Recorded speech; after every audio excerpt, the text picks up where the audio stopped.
બીજો પાઠ આકાશઃ પતતિ, આકાશ પડે છે. પેલા વિકલ્પો આપેલા છે. પહેલો પ્રશ્ન, સસલું ક્યાં રહે છે? જંગલમાં. સસલું શેનાથી ભયભીત થાય છે? સિંહથી. સસલું શા માટે દોડે છે? પાંદડું પડવાથી ડરી જાય છે માટે. સસલું શિયાળને શું કહે છે? આકાશ પડે છે એટલે દોડો. સસલું વાંદરાને શું કહે છે? આકાશ પડે છે એટલે દોડો. ભયભીત સસલાની પાછળ કોણ કોણ દોડે છે? શિયાળ અને વાંદરો. શશકઃ કુત્ર નિવસતિ જલમ, કઃ ધાવતિ શશકઃ, વૃક્ષાત કિમ પતતિ પર્ણમ, શશકઃ શયનમ કરોતિ. વાક્યનું ગુજરાતી કરો. સસલું સૂવે છે. કૌંસમાં આપેલા શબ્દોમાંથી યોગ્ય શબ્દ પસંદ કરી ખાલી જગ્યા પૂરો.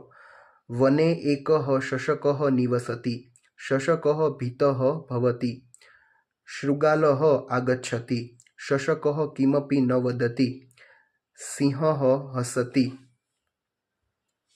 પછી ખાલી જગ્યા આપેલી છે. પર્ણ પતતિ, શૃગાલઃ આગચ્છતિ, શૃગાલ ભ્રાત ધાવતુ, આકાશઃ પતતિ, સિંહઃ વદતિ, આકાશઃ પતતિ. વા કુત્ર પતતિ, શશકઃ વૃક્ષ સમીપમ આગચ્છતિ. ચાલો એના પછી જોડકા જોડો. શશકઃ શયનમ કરોતિ એટલે કે ત્રીજું. વાનર ભ્રાતઃ આવતુ, કુત્ર પતતિ, આકાશઃ પતતિ. બીજું.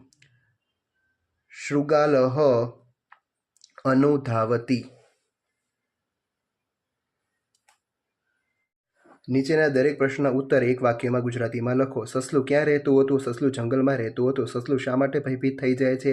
પર્ણ પડવાથી સસલું ભયભીત થઈ જાય છે. સસલું શિયાળને શું કહે છે? સસલું શિયાળને કહે છે કે ભાગો શિયાળભાઈ, આકાશ પડે છે. સસલાની પાછળ કોણ કોણ દોડે છે? સસલાની પાછળ શિયાળ અને વાંદરો દોડે છે. સસલાની વાત સાંભળી સિંહ શું બોલે છે? સસલાની વાત સાંભળી સિંહ બોલે છે કે આકાશ પડે છે. ક્યાં પડે છે? સસલું ક્યાં આવે છે? સસલું ઝાડની નજીક આવે છે. છેવટે સસલું શું કરે છે? છેવટે સસલું ત્યાંથી નાસી એટલે કે ભાગી જાય છે. નીચેના પ્રશ્નોના સંસ્કૃતમાં ઉત્તર લખો. પહેલો પ્રશ્ન, કઃ ભીતઃ ભવતિ, શશકઃ ભીતઃ ભવતિ, શશકઃ શૃગાલમ કિમ વદતિ, શૃગાલ ભ્રાતઃ ધાવતુ, આકાશઃ પતતિ, શશકઃ વાનરમ કી વદતિ, વાનર ભ્રાતઃ ધાવતુ, આકાશઃ પ્રતતિ, સિંહઃ કસ્ય અનુગચ્છતિ, સિંહઃ શશકઃ અનુગચ્છતિ, શશકઃ કુત્ર આગચ્છતિ, શશકઃ વૃક્ષ સમીપમ આગચ્છતિ. નીચેના વાક્યોનું સંસ્કૃતમાં ભાષાંતર કરો. સસલું દોડે છે. શશકઃ ધાવતિ. પાંદડું પડે છે. પર્ણ પતતિ. વાંદરો આવે છે. વાનર આગચ્છતિ. સસલું બોલે છે. શશકઃ વદતિ. આકાશ પડે છે. આકાશ પતતિ. શિયાળભાઈ દોડો, આકાશ પડે છે. શૃગાલ ભ્રાતઃ ધાવતુ, આકાશઃ પ્રતતિ. વાંદરો પણ પાછળ દોડે છે. વાનરઃ અપી અનુધાવતિ. ચાલો નીચે આપેલા સંસ્કૃત શબ્દોનો સાચો અર્થ તેની આપેલા વિકલ્પોમાંથી શોધીને લખો.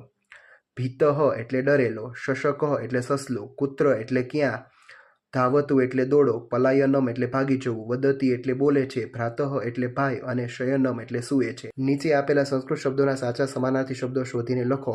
પર્ણમ તો પલ્લવમ, વાનરઃ એટલે કપિહ, આકાશઃ એટલે નભઃ અને વૃક્ષઃ એટલે તરુઃ. પછી સિંહઃ એટલે મૃગરાજઃ, વદતિ એટલે કથયતિ, વનમ એટલે અરણ્યમ, સમીપમ એટલે સામીપ્યમ. ચાલો એના પછી ગુજરાતી ભાષાંતર કરો. અહીંયા ગદ્યખંડ પહેલો આપેલો છે. પહેલાનું આપણે ગુજરાતી ભાષાંતર કરીએ. સસલું બોલે છે. વાંદરાભાઈ દોડો, આકાશ પડે છે. ડરી ગયેલું સસલું દોડે છે. શિયાળ પાછળ દોડે છે.